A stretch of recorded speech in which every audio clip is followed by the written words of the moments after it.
The church door stood wide open, sunlight pouring in like cruel mockery, as every seat remained filled with whispers instead of joy.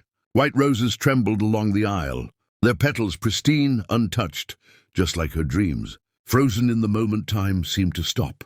Amelia Hart stood at the altar, fingers clenched around her bouquet so tightly the stems cut into her skin. Her wedding dress weighed more than silk. It carried every promise she had ever believed in. The clock ticked loudly. 1 minute passed, then another.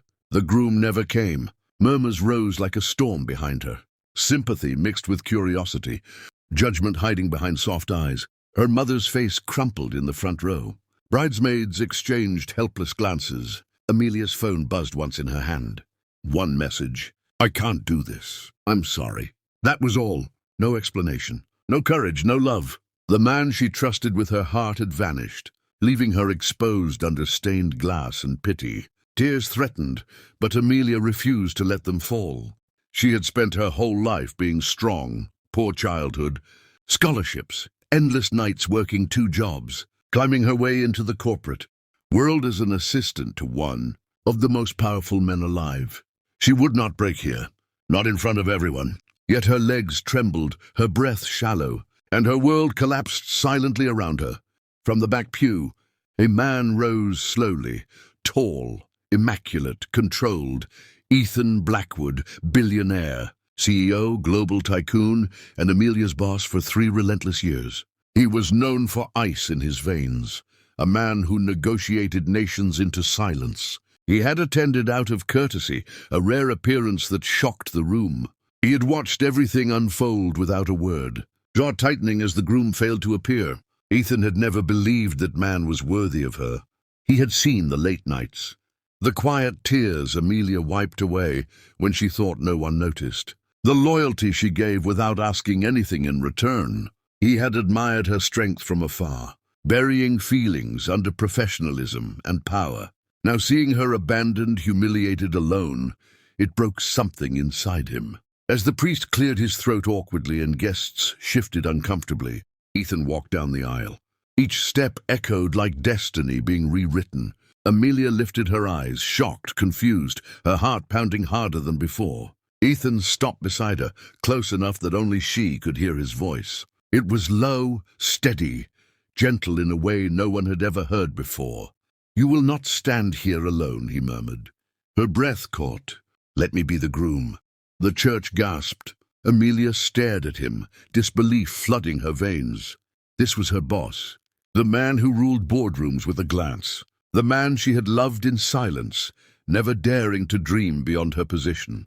"Ethan," she whispered, panic and hope colliding. "I won't let them turn today into your shame," he said softly. "Walk away with me or marry me here. Either way, you won't be abandoned."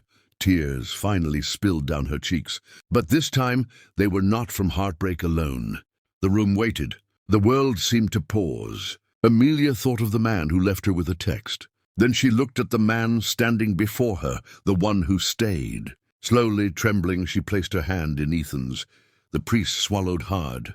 The guests rose in stunned silence. And just like that, a wedding meant to end in ruin became the beginning of something no one saw coming. The headlines exploded within hours. "Billionaire marries his assistant after. She's abandoned at the altar." Opinions clashed violently. Some called it a fairy tale, others a scandal. Amelia woke the next morning in a mansion overlooking the city, sunlight spilling across silk sheets, wondering if the last 24 hours had been a dream. But the ring on her finger was real. Ethan was real. And the weight of what they had done pressed heavily on her chest. Over breakfast, silence hung thick between them. Finally, Amelia spoke. "You didn't have to save me." Ethan met her eyes. "I didn't save you," he said. "I chose you," he confessed. Then, how he had fallen for her. Long before the wedding, how he kept distance because of power, reputation, fear. He admitted the marriage had started as protection, but the feelings were not new. Amelia listened, torn between gratitude and fear. She had been hurt before. Trust was not easy. She insisted on boundaries. A real marriage, she said, would take time. Ethan agreed without hesitation. But the world was not kind. The board questioned Ethan's judgment. Rivals accused Amelia of manipulation. Her ex-fiancé reappeared, desperate and ashamed, begging for another chance once he saw what he had lost. Amelia stood her ground. She was no longer the woman left waiting. Slowly, quietly, something beautiful grew between her and Ethan. Late-night conversations, shared laughter, vulnerability neither had known before. Ethan showed her the man behind the empire. Amelia showed him love without conditions. When a corporate betrayal threatened to destroy everything Ethan had built, it was Amelia who uncovered the truth, standing beside him not as an assistant but as a partner. In the end, Ethan chose love over image, resigning from positions that demanded he erase her to protect power. The public watched as he publicly reaffirmed his vows, this time in a small ceremony. No cameras, no pressure, just truth. Years later, Amelia would walk into that same church again, hand in hand with Ethan, not as a woman abandoned, but as a woman chosen every single day. And when asked what changed her life, she would smile and say, "I learned that sometimes the person who shows up when you're broken is the one who was meant to love you all along." If you believe in second chances, unexpected love, and stories that touch the soul, subscribe now.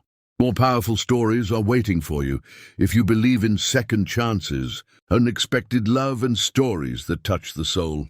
Subscribe now. More powerful stories are waiting for you.